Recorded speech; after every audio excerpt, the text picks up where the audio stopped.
coming to something, so I appreciate your coming to hear us speak tonight. This topic means a lot to me. I'll talk a little bit about why.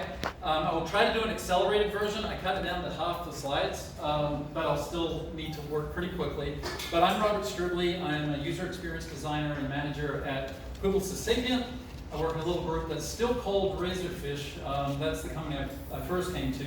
There's another one that's spun off that's called Razorfish. It's very confusing, like the design world is. And I also teach user experience design at SVA there in Manhattan. So why privacy? Corporations and nonprofits do talk about privacy quite a lot, that they're attending to it, they're helping us with it for our needs, right? But also they have their own personal and financial self-interest, if we're being honest. But it is increasingly important that they pay attention to some of these things. And we do too. We need to pay attention to people's privacy and security issues when we're designing something. But how do we go about that? That's kind of what I want to talk about today. One of the things I want to set up very quickly, most of you may be aware of this, but you might not have thought about it, is the difference between privacy and security. Because we're mainly talking about privacy here today, because we're not talking about hacking into your account necessarily, but what happens with that data after it's lost, and why are people asking for your data in the first place. So your privacy is your ability to control your personal information and how it's used. And the security is how your personal information is protected by those holding onto it. Is it encrypted? Where is it stored? And things of that nature. So these concepts do overlap a bit. For tonight's sake, we're mainly talking about privacy. So why privacy? Some guy you may have heard of called Edward Snowden said arguing that you don't care about the right to privacy because you have nothing to hide is no different than saying you don't care about free speech because you have nothing to say. And I know he can be a bit of a divisive character, but I think that's a really good point, that privacy should be very important to us, whether we think we need it right now or not, right? So if we're not personally concerned about privacy when we're working on something, we should keep in mind that we're not designing for ourselves, right? If we're designing with empathy, there's a lot of talk. Some people have written entire articles, probably books, about empathy and design, and that's a good thing. But if we're really designing with empathy, we're going to consider people's needs. We'll get to know them, their backgrounds, and their experiences. That can be doing user research, just like we heard with Duolingo. And it means researching privacy issues and understanding them too, and engaging with people from different diverse backgrounds and with different lived experiences. So a couple of examples. One group I work with, just on the side, volunteer my time too, is Day One in Manhattan, and they work with at-risk kids, basically young people who are in relationships that may be abusive. And so they are very concerned, these young people, the clients, about perhaps someone tracking them online, looking at their internet activity, even stalking them perhaps. So when we design the website, we need to keep that in mind, how to help them exit the site quickly if they need to. Similarly, I work with another LGBT nonprofit, and those young people have a lot of concerns too about being monitored, tracked online, and abused online as well. And so we need to be very careful when we're creating sites that their personal information can remain private. So in a sense, privacy issues are very often diversity issues. That's something for us to keep in mind. What are some privacy issues? I could talk about a lot. I narrowed this down a little bit, but to give you some examples, some more current ones. Back in April, Facebook, the largest social media platform, I'm sure you've heard of it, in the world, was hacked. 533 million users' phone numbers and personal data were leaked online. That's about 500 million people. Now we're going to talk about PII. You might be familiar with that. That's personally identifiable information. 2 or 3 elements of that, you can lose your identity. It can be stolen from you. So that's one reason this is a security issue in this case that becomes a privacy issue when that's floating around and people can misuse your information. So you might not be surprised. Fraud and identity theft during the pandemic has spiked. The FTC said 1.4 million reports in 2020, double from 2019. So lots of leaks of personal data, people ripping off people's identity because they're a little bit more desperate during this time, so this type of crime goes up. Similarly, just in the news the other day, we can talk about facial recognition. Facial recognition. A lot of people might think, well, it doesn't matter if I go into a store like Albertsons or Rite Aid and they recognize my face on the video, no big deal. Well, what are they doing with that information? Who are they giving it to? Are they giving it to the police? And if you've read much about facial recognition, you might also know there are a lot of errors involved and that they especially affect people who are minorities. So there are issues, and a lot of the times these companies won't tell the public what they're using the information for. Biometric data. Amazon, you may have heard about this recently, was requiring some of its truck drivers to surrender their personal information, to have cameras that were literally studying their faces and what their emotions are when they were driving. And one driver at least quit over this sort of AI surveillance. Dark patterns, you've probably heard of those. Know them when you see them, right? There are all kinds of different dark patterns. This story about a certain former president of the United States was in the New York Times recently, and it talks about a fundraising website that was developed by some of his supporters, which tricked people into recurring payments. So they used the proverbial pre-selected checkbox so that when you checked out, you were not paying one time, but you were set up for recurring payments. And they changed this box, that's 2 iterations, there's quite a few iterations, and they made it increasingly confusing over time with small print, with bold print, with mixed capitalization and things like that to trick people. They did this on purpose. They actually called this feature the money bomb. So it wasn't an accident. And they also, their donations went through the roof, but also fraud complaints from Trump supporters went through the roof, and one supporter referred to them as bandits for doing this. Data sharing. Now, you might think online that people love personalized content, right?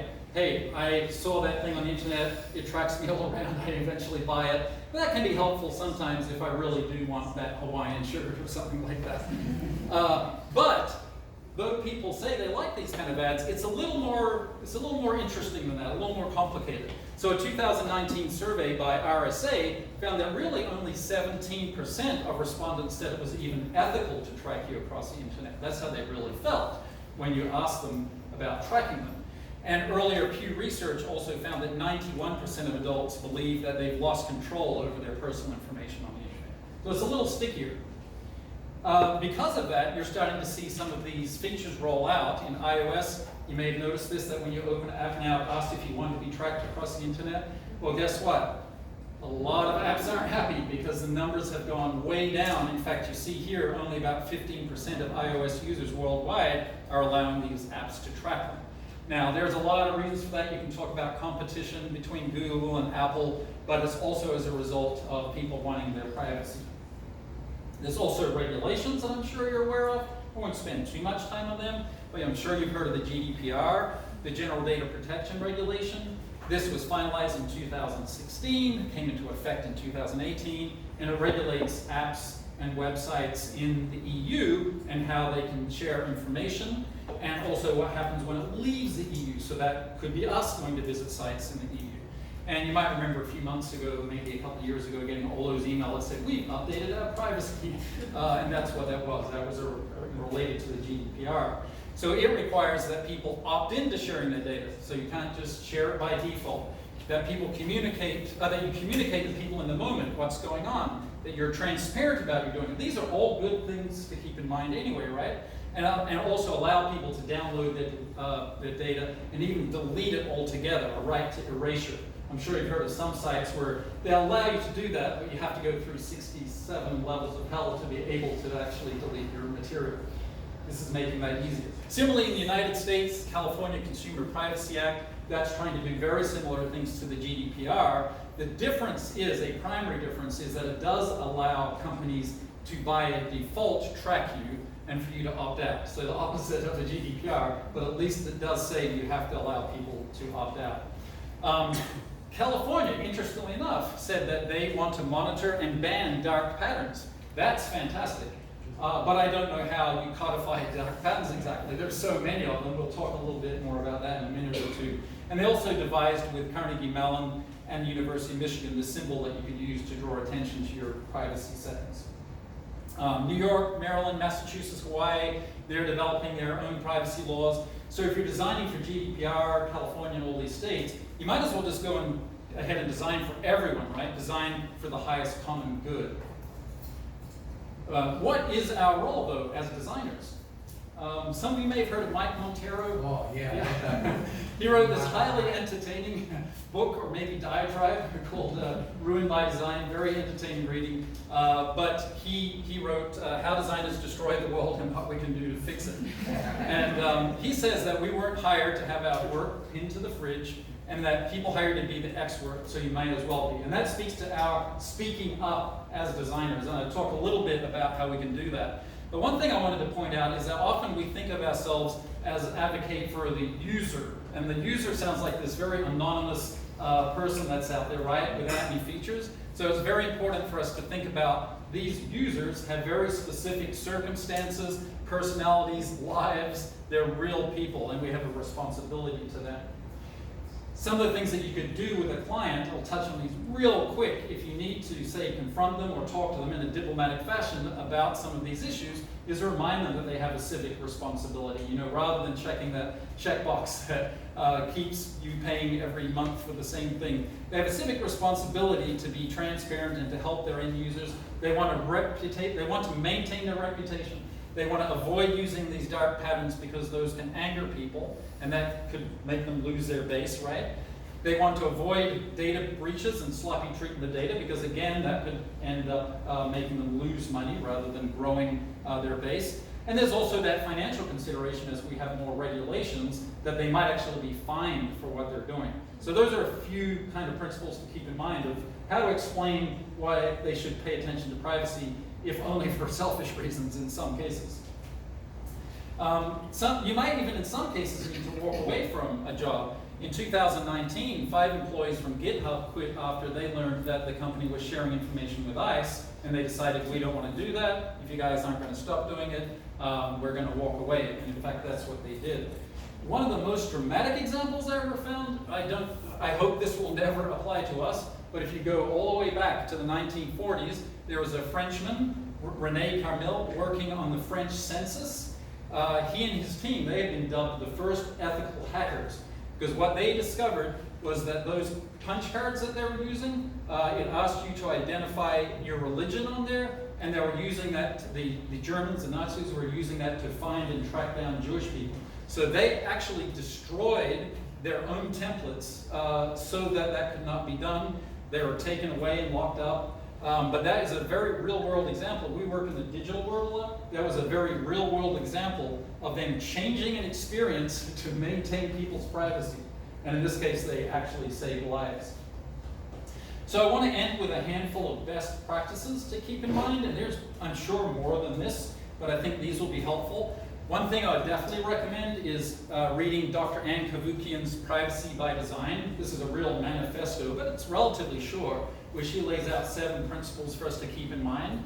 And she says that we should keep privacy as the default setting in our designs, and that privacy should be embedded throughout them. And there's an article down there where you can read this in a little bit more detail. But some of the ones I write that, obvious, I hope, is avoid dark patterns. There's some great reading you can do about this. Harry Brignall coined that term back in 2010, and he defines a dark pattern as a user interface that's been carefully crafted to trick you into doing things you didn't mean to do, like buying or signing up for something like that. Some examples of that, you'll recognize these. Bait and switch. You set out to accomplish one thing, but something else happens. Confirm shaming. This is a favorite bad one of mine, is when you try to unsubscribe something and they try to shame you into keep on subscribing to this thing. Like, I don't want to be healthier, so I'm going to unsubscribe. Oh, I confess, I don't want to be healthier. And friend spamming, that could be a checkbox thing too, where you sign up for something and you check this thing and it imports all your contacts and emails them all at once, and it's completely mortifying, and they're on all those lists forever. That's a handful. He has more that you can read about on his website. Mike Montero, of course, had opinions about this. I love this quote: "Dark patterns are the canaries in the coal mine of unethical design. A company who's willing to keep a customer hostage is willing to do worse." So that's something to keep in mind. They're willing to do the checkbox that does the recurring payment. There's probably more to that iceberg beneath the surface, right? Whoops. Example of this, Venmo. Love it, use it all the time. But when you make a payment on Venmo, if you don't change it, for many years, I think still to this day, those payments are public.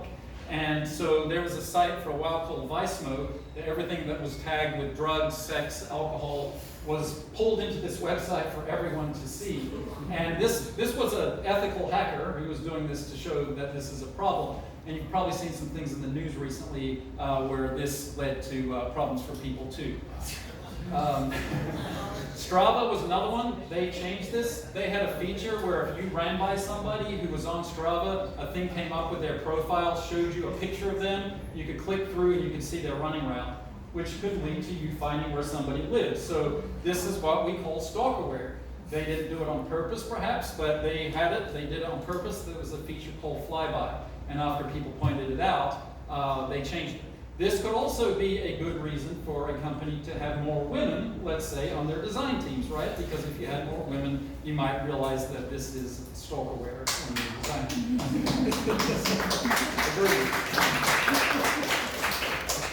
Number two, be transparent about what personal data is used.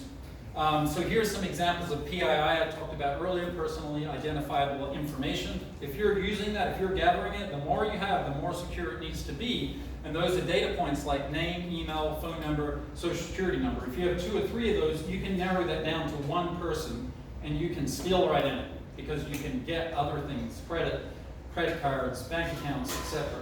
87% of the US population can be uniquely identified by just their date of birth, gender, and zip code, and those items aren't even PII because lots of people share those. So imagine how much damage can be done if you have 3 items. Be transparent about why specific personal data is collected or shared. Consider this an opportunity to explain the benefits. It's okay to collect data, but be careful with it and explain why you're doing it. What do I get out of this, right? Does it ensure a better experience? Is it more personalized in a good way for me? Be prepared to explain that in detail. Lemonade does this on their app. They actually break down the features and explain to you where that data is going and what it's used for. That's a good model. Use clear, approachable language. So there was a study by the New York Times again. They looked at 150 privacy policies. That must be some grueling work. And they mapped them out here to show, at that time, the Airbnbs was particularly inscrutable. And when you read it, it kind of told you a whole lot of nothing. The information is necessary for the adequate performance of the contract between you and us to allow us to comply with our legal obligations. Okay, very clear. So Twitter is a little better at this. They actually have a section where they pull out the things and tell you, please pay attention to this, and they bullet it out, and it's written in a little better language. Things to remember: avoid legalese and jargon, consider different age groups.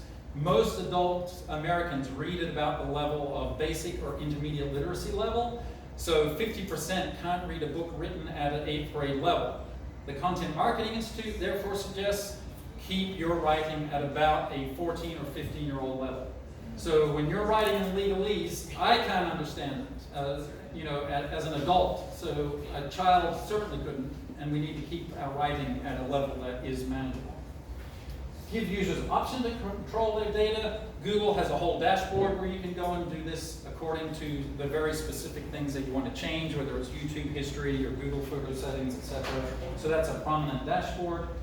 And at this point, it'd be a good time to recommend recalling Dr. Kavukian's maxim. These settings should be private by default. Don't create all these settings and hide them somewhere and make people drill down and then find out that they weren't private by default. Ensure these privacy features and information are placed contextually and easy to find. I kind of just touched on that. You might use a symbol to point it out to people, but don't put it in 8-point font buried in the terms and conditions in the footer and several levels down of navigation. A couple of other things to keep in mind if you want to be contextual and easy to find. Onboarding, you know about that, I'm sure, when someone comes onto an app, explaining what's going on, telling them why they're using the data, and just-in-time alerts. So sometimes you have a new feature you're using on the app, tell people in that moment, here's what we're about to do, is that okay with you to move forward? Mozilla, when you open Firefox, the default tab gives you a lot of privacy information, so it's right there in front of you. That's good. Remind users regularly about their privacy options and actively encourage them to take advantage of them. Facebook is doing this if you can find it, but there are alerts that you can get, and Google has a similar feature. And finally, never change a user's privacy settings without telling them in advance. You'd think that would be basic, but you don't want to do it. But you should also have the option to opt out if there is such a change, right? A few years ago, you might remember this, Facebook made users' likes visible overnight. So you look up all the things you like, all the groups that you're members of, the pages, etc., movies, whatever, were suddenly public for people to see. Consequently, that may have outed people in the LGBT community at that time, And those people's experiences vary tremendously. Some of those people might not have been out yet, didn't want to be out yet, weren't ready to be out yet. And it could have happened like that. We don't know how it affected their lives. It also likely revealed people's personal, political, and religious beliefs. When I asked an employee about that at the time, they justified the change by saying, we value transparency and we want people to be transparent about their interests. You may have heard Mark Zuckerberg say famously too that privacy was no longer a social norm. So I would point out that it is still a social norm for a lot of people that have very important reasons to maintain their privacy. We don't have the right to make those kind of decisions about other people on their behalf. We should never assume that other people's information can be made public. That comes from a position of privilege. That assumes that because of what's good for me is good for everybody else. And so we shouldn't make decisions like that which can profoundly affect people's privacy without their consent. Quickly, in conclusion, we do talk a lot about empathy in design. That's great. If we're going to design with empathy, we won't design experiences we wouldn't want to use ourselves, and we won't design using dark patterns either. As Dr. Kavukian says, privacy is not about secrecy. It's not about secrecy. It's about having control over your own information. If we want to ensure people have control over their information, if we want to ensure that experiences we design are truly friendly and user-centered, we'll keep some of these best practices in mind. Thank you.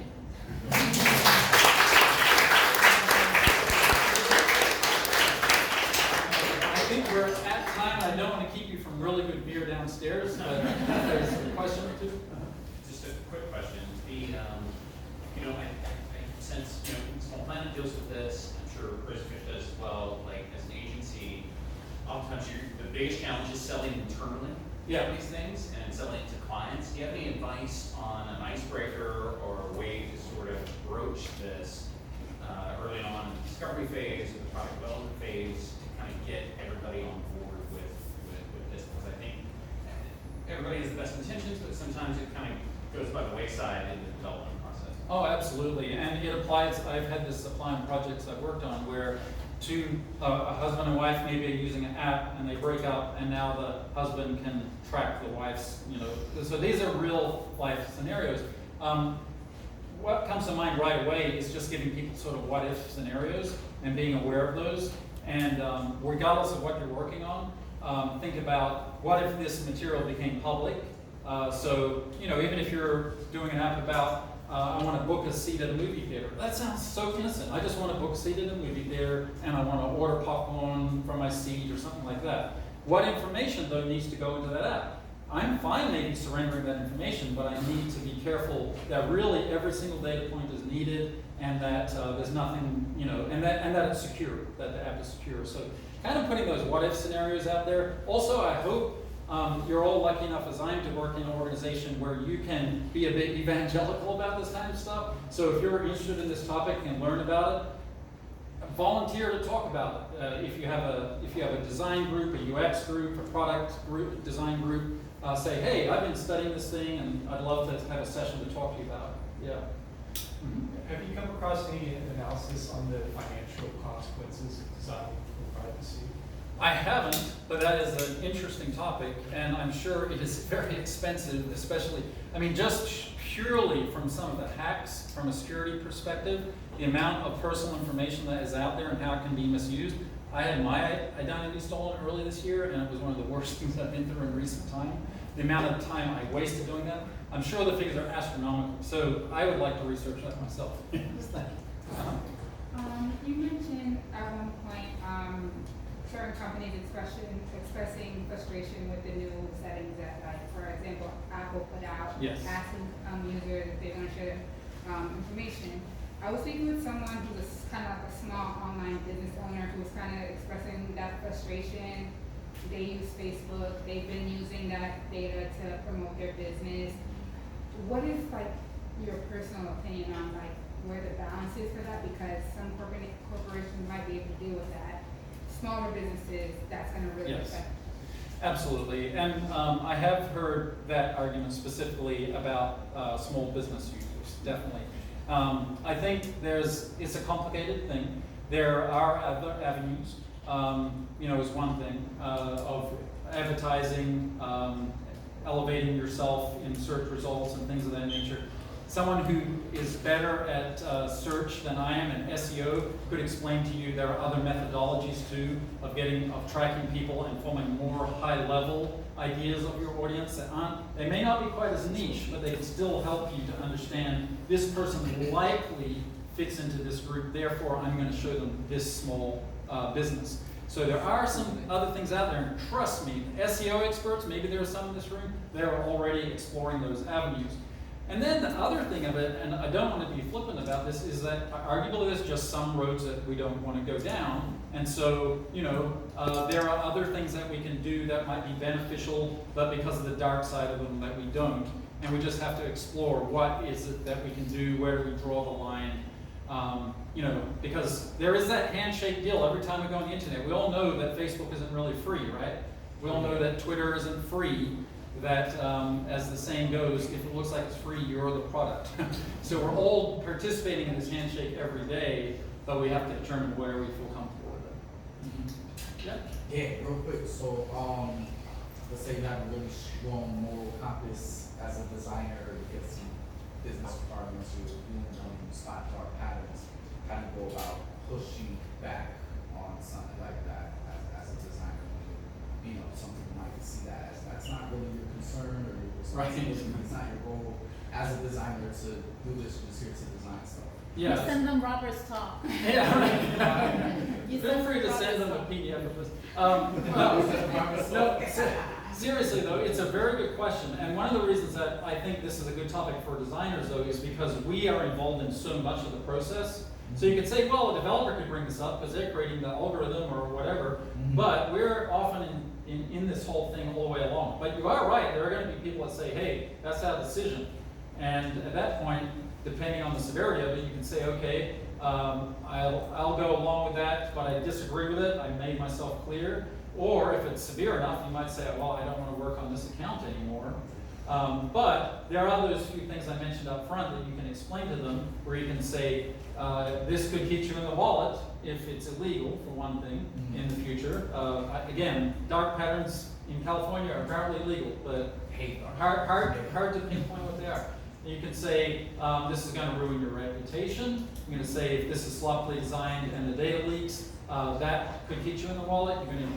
A good one is you're going to lose users, right? Yeah. You're going to lose clients, you're going to lose people if you do things this way. Thanks. Sure. Is it normal for companies to use positive negative reinforcement to enforce dark patterns? To use what kind? Positive and negative reinforcement, like everyone users or punish users using dark patterns. I think so, yes, unfortunately. I do think it is very common. Sometimes it's just more subtle. And part of it is sometimes just the hoops that you have to go to. Like how many times when you go to unsubscribe from email, sometimes it says, okay, you're unsubscribed. And other times you have to go through things, or they make it really hard. Most of the time, I'm here to tell you that's on purpose, it's not accidental. And you'll have people say repeatedly, oh, why don't we just pre-select that? They're going to want our newsletter. Or no, they don't. We want to make sure they get the newsletter. But all those little decisions are usually made pretty intentionally. Yeah. I know you had a question too. My question is actually the exact opposite of this question in the sense, I feel like a lot of times as designers we have tunnel vision in the sense that we understand the goal and we know it's going to do something really good for the user. Right. And so we get really involved in trying to push them into making a certain decision that often we kind of err on the side of like, how do we like deprioritize this and like make this super clear? So I do think we err on the side of dark patterns. So do you have like a hard and fast rule of like seeing something and knowing that it's a dark pattern? It does vary, but when the motivation is to kind of trick somebody, then you know it's going to be a dark pattern. And sometimes we think, well, I'm just greasing the way. But it's the more that you see them, the more it becomes obvious. So I would definitely recommend going to Harry's website. I think it's darkpatterns.org or darkpatterns.com or whatever. And he has about 12 different categories. I'm sure there's more than that. And once you start looking at them now, you'll see them everywhere. And it is very easy to justify to yourself, but you can, there's another example I was going to use in here of a Delta Airlines checkout where they try to trick you into upselling a seat by $100. And they make a big red button that looks like a next button that if you weren't careful, you would just click it and it would charge you an extra $100. And they put in little tiny print that was like gray against white, continue with my seat. And it was obviously done to try and to trick you. All you have to do is put 2 buttons the same size, keep this seat or upgrade. And then you would be doing a good thing and they would still have the opportunity to upgrade if they wanted to. So there's often another solution that you can use that still does the same thing. Now they may do the analytics and say, but we would have gotten 3% more if we did it our way. Yeah, but you would have been deceiving people and pissing them off too, right? So that's the issue. And in fact, that particular example, my wife found, and it pissed her off. Because she's like, I just wanted to check it out. I got the ticket already. Don't make me go through another hoop. Because you're already annoying them by putting that extra hoop there. Now you're making it worse by also trying to trick them. Yeah. Uh-huh. So I find this very fascinating, so thank you for speaking today. With corporations are driven by money, stakeholders, Yeah. or your bosses are driven by money. Yep. And ethics, as of late, seems to be on the back burner for a lot of these companies. You mentioned some Nazis in there in your presentation. So how do you, fight back against this, regime? We're ethical people, but like you said, in California, it's totally okay, which is, Silicon Valley is there. Right. In New York, we're trying, but I feel like it's on the back burner a little bit. So how is it that, companies can put it to the forefront, make it an essential issue, like day one, we're not going to automatically have that box checked off when we check out to sell you that bill of plate. Yeah, I recommend, this is why I'm here today, for one reason, is so that we can all learn to think about this more, so we can do, like you're saying, think about it from day one.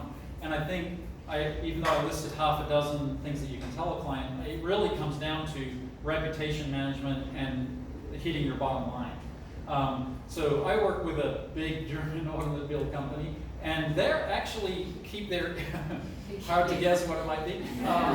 They actually, not pronounced that way, but yeah. They listen to us about this stuff. They have been in trouble, like some other companies in the automotive business, with some stuff that they've done, more so with the vehicles themselves.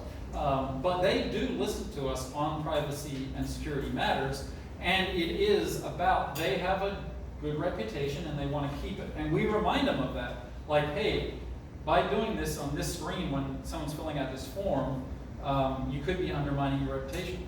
And in other cases, you could be losing people, especially if they, from a security perspective. But they're listening to us. We're talking to them right now about things like how to use gender on their sites and being more progressive about that. And they're listening to us. So I'm very cynical, but I do think that we can put ourselves in the position to help companies with this and make them realize, even if it's for selfish reasons,